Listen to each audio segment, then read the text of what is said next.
Hey, I'm James from Smoke Dad Barbecue, and today we are doing a wood-fired Wagyu tri-tip. That's right, wood for fuel, wood for flavor, all inside of our Kamado Joe Konnected Joe. You don't need a Konnected Joe to follow along, as there is plenty of other ways that you can run a wood-only fire inside of any Kamado. Let me tell you how.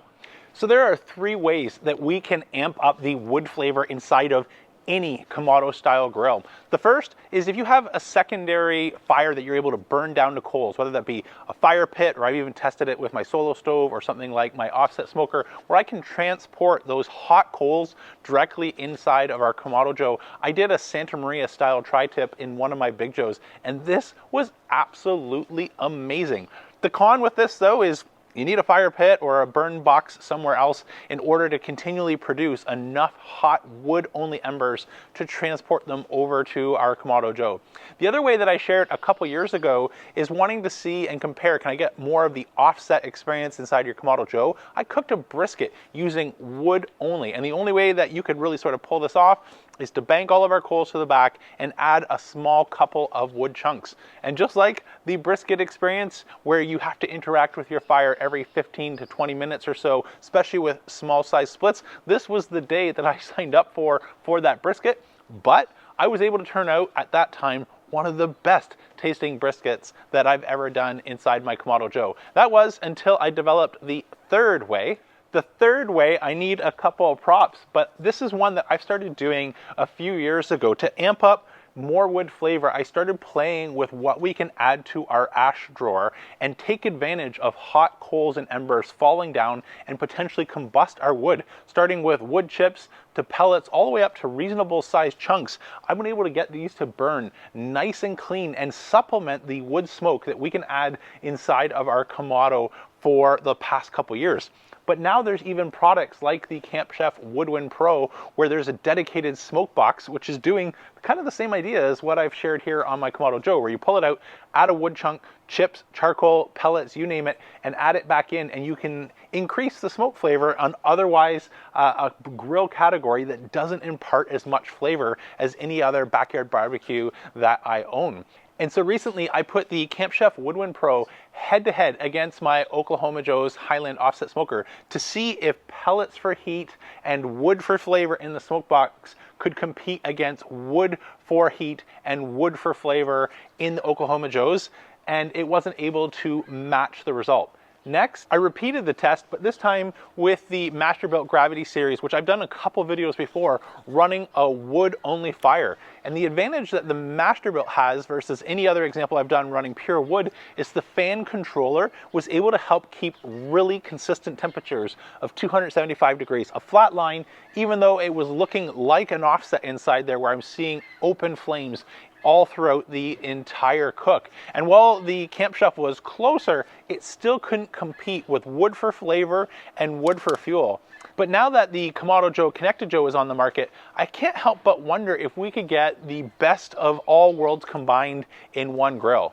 And so while the Camp Chef Woodwind Pro couldn't keep up with an offset for flavor, especially using just wood for fuel and wood for heat, and it couldn't beat the Masterbuilt Gravity Series running just wood, because again, the combination of pellets with some wood couldn't quite keep up with all wood inside the Masterbuilt Gravity Series. Now that the Kamado Joe Konnected Joe is out, I can't help but wonder if I could get the same benefit that I appreciate that both of these smokers provide, which is amazing temperature regulation, especially burning volatile combustible fuels like wood splits versus charcoal, but get the same flavor benefit that I know the Masterbuilt already has over the combination of pellets and wood for fuel. So that's what we're in for today. We're gonna do a wood fueled and flavored Wagyu tri-tip all inside the Konnected Joe, adding wood splits. So to pull this off, we need a small charcoal coal bed to work with. This is just going to help make sure that when we add wood that it's going to combust,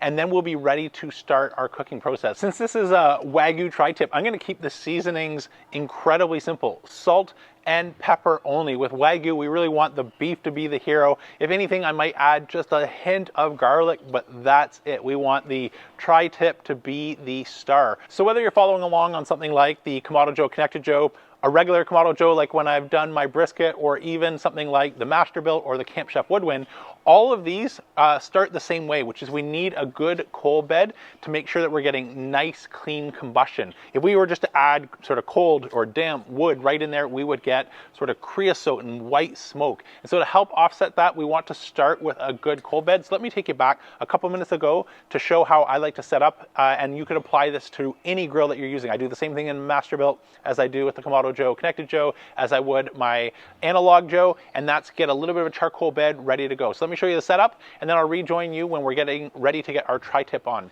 So let's get ready for our wood fire setup. First, by removing some of the extra charcoal that we have. Gone for the obviously super traditional barbecue setup of the ring around the rosy. Kidding aside, I've just placed the charcoal where our automatic fire starter ring is, and I didn't want to put too much coals in here because the idea is once the fire starter gets these coals glowing, we'll be able to push this back as our coal bed. In fact, might remove just a couple extra pieces. Let's go clean out the bottom ash, make sure there's no debris impeding our airflow or anything like that, as well as make sure we're not getting any dust blowing back up when we turn it on. Remove any of that ash debris that fell down into our collector here. I'll take you fast forward while I scoop out a couple passes. Actually, it looks like one's enough. Let's close this back up and turn on our automatic fire starter. Okay, the automatic fire starter has got us to this point where we are at about 240 degrees. So now what I want to do is just take this little bit of a charcoal bed that I have and bank it all towards the back right before we power up our grill.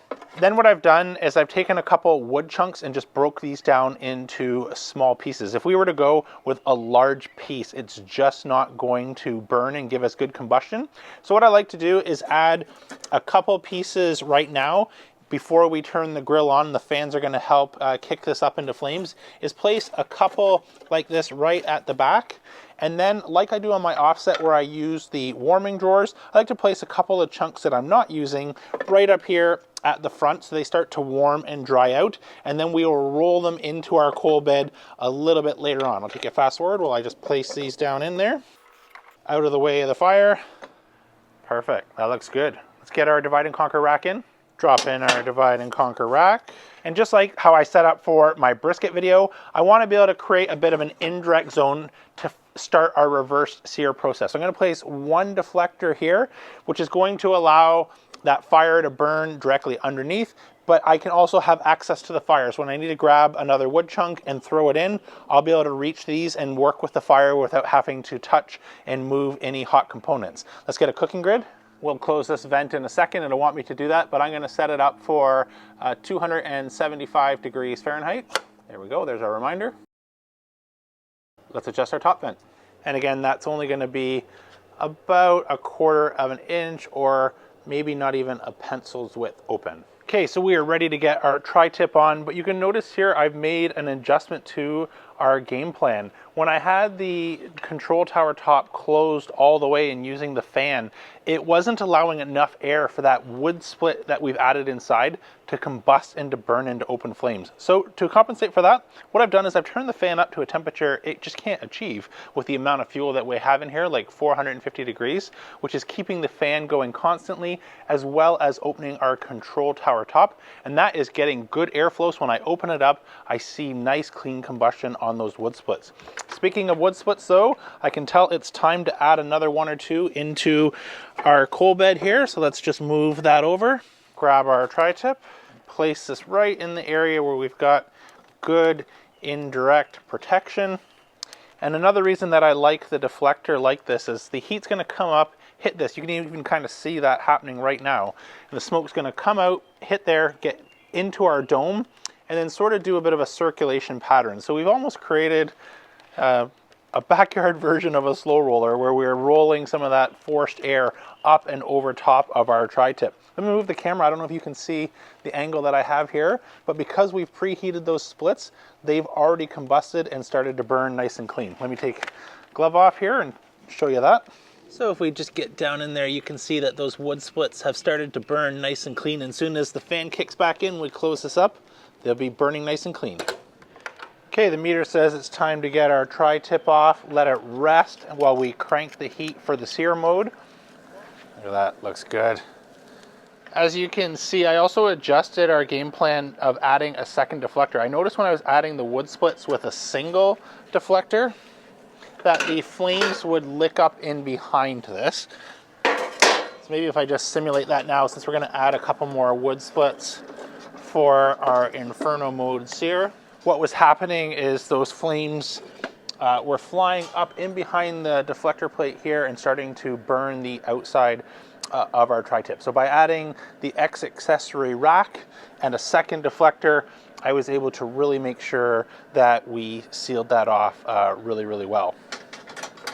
The other thing that I did is I switched to Joe Tisserie mode, which I don't know if it's coming through on the camera, if you can hear the fan running, but this keeps the fan running the entire time so that it helps our wood combust, and it really reduced the amount of time in terms of getting nice, clean combustion. So you can see now a little bit of what I was talking about earlier, the flames coming up and behind, and so that's why I needed that second deflector plate. But the Joe Tisserie mode has also helped make sure that we're getting good smoke the entire time. Let's get rid of this. So I've still held back just a couple smaller little wood chunks that we will add at the very end, but I want to increase the size of our wood coal bed while our steak is resting. So I've just got these slightly larger, these are about 6-inch splits that I just broke down in half. So I'm going to let them burn in a wide open flame to get a couple more wood coals. Add a grate right back down on the lower level, like so. I'll see you in a couple minutes. All right, it's go time. So I've let those few pieces burn down, moved this last few pieces that I had over into the fire, so we're getting nice, clean combustion. Let's go for our sear.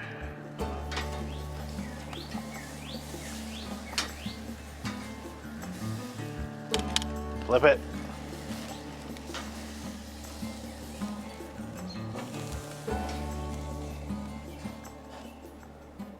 Perfect, looks good. Let's go cut it up. Okay, our wood-fired Wagyu tri-tip is ready. So let's get a couple slices. Now you might be able to see it here on the camera. We want to pay attention to the grain because on a tri-tip, we've got the grain running 3 different directions. So right about this midpoint, I want to be going this way.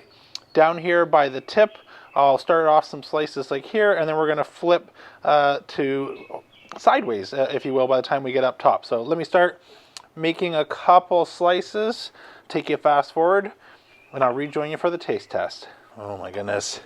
I know I said I'll rejoin you for the taste test, but we've got a nice pink smoke ring from that wood fire around the outside and perfect medium rare all the way through. I can't wait.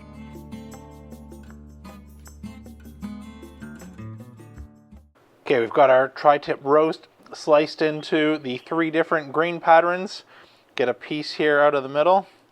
Take a couple slices for our taste test. Oh, it's juices galore. I don't think I mentioned earlier, but I set the finishing temperature on the meter to 114 degrees.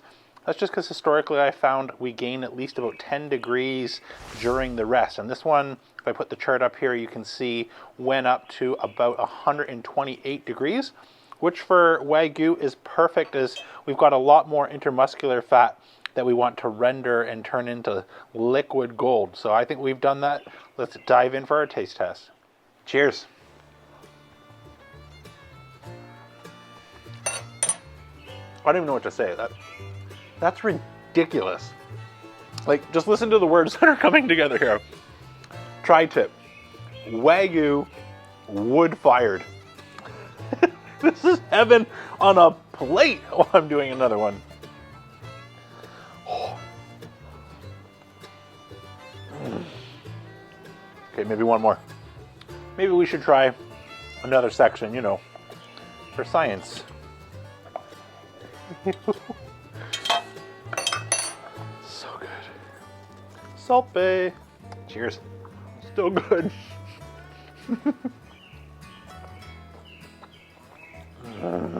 I need to take this in before I eat the entire thing. I'm actually sharing it with guests tonight. Be back in a second.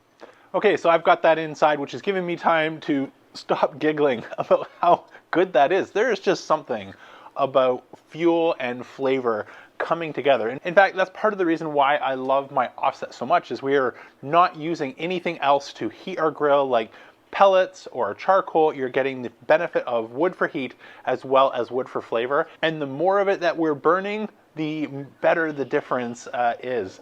And so this test informs a couple things. Whether other grills come out with marketing claims like a smoke box, we've been doing this for years in our ash drawer to great effect, but the addition of fans and controllers opens up a couple more possibilities. And this is something that I've really enjoyed on my Masterbuilt, and now knowing that I can do it in the Kamado Joe Konnected Joe as well, where I could take advantage of the fan forcing more air than what you would naturally be able to draw in any sort of Kamado, set it to rotisserie mode so it runs nonstop, and get nice clean combustion. And that nice clean combustion is the really important part here, because in a Kamado where we have constrained air, we really need to go judiciously.